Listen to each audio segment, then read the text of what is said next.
All right. So here's the siren test. So you can see the Eric in the corner. Siren's gonna be going off about 1 minute. I can get all of them in in one shot. Let I me. have the Eric and the test off the Eric. Here's the weather radio. Show the radio. All right. Here.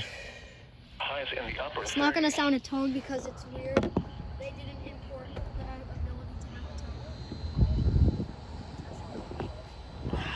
a tone. All right.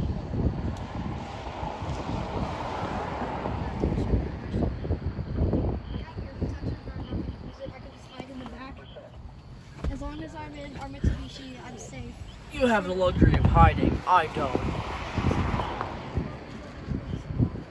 Alright, it's gonna be shaky since I don't have a tripod, but I'm just setting it in like the window. I can stand up in this car. Check your watch. Oh, alright. As soon as you pressed it, it went up. Oh, it's showing up on the radar.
So one thing that Minnesota's 2001 have that other states don't is that on other ones from the factory they stop as soon as it winds down, but on these they don't for some This reason. one's an SRNB. It's from 2005. That's why it still goes. Oh, you can hear the chopper. That sounds weird. We would go outside, but since there's a global coronavirus outbreak, we are not able to leave the car. Um, Oh, I 102. hear something else.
it stopped in the same position that it started in. I think the one in Eden Prairie did when I recorded my first siren. I'm not sure. I haven't watched that video. It was recorded almost a year ago. Alright, so that's about it. Well, a couple miles over there, and you will see, and there will be a couple of sirens. So it's gonna be a with another video.